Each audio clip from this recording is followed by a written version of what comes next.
Putin's invasion has plunged Europe's far right into an identity crisis. They are struggling to justify their loyalty to Putin. With the public's overwhelming solidarity with Kyiv, from Germany to France to Italy, the far right has now condemned the assault, openly denouncing the violence in Ukraine. And this is in sync with the popular consensus. More importantly, it is in line with pro-Ukrainian public opinion.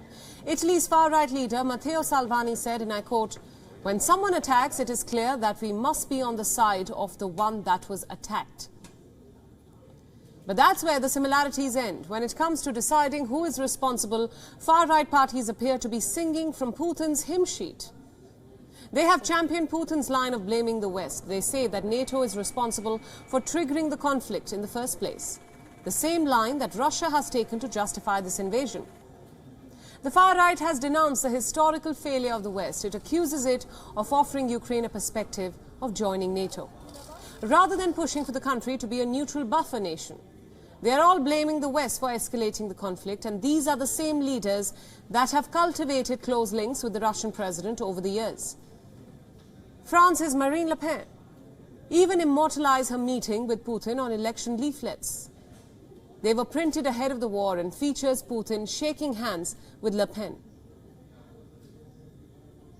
But with public opinion being overwhelmingly against Putin, these same far-right leaders are now seeking to distance themselves from the Russian president. Le Pen says the same, that Putin is not the one who received her in Moscow in 2017. The stakes are particularly high for Le Pen and Zemmour, especially in the run-up to France's April election. Opinion polls show they could scoop about a third of the votes. This happened with Hungary's Viktor Orbán.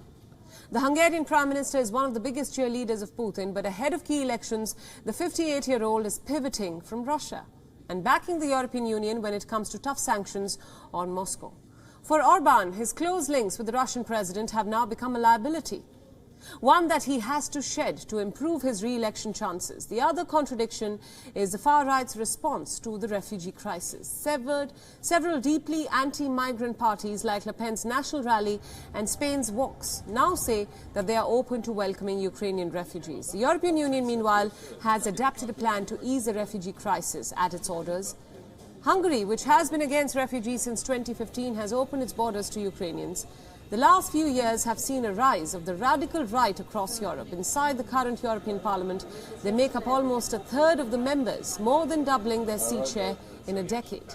But this crisis in Ukraine has made them shift their strategy, changing their rhetoric in favor of public opinion ahead of crucial elections.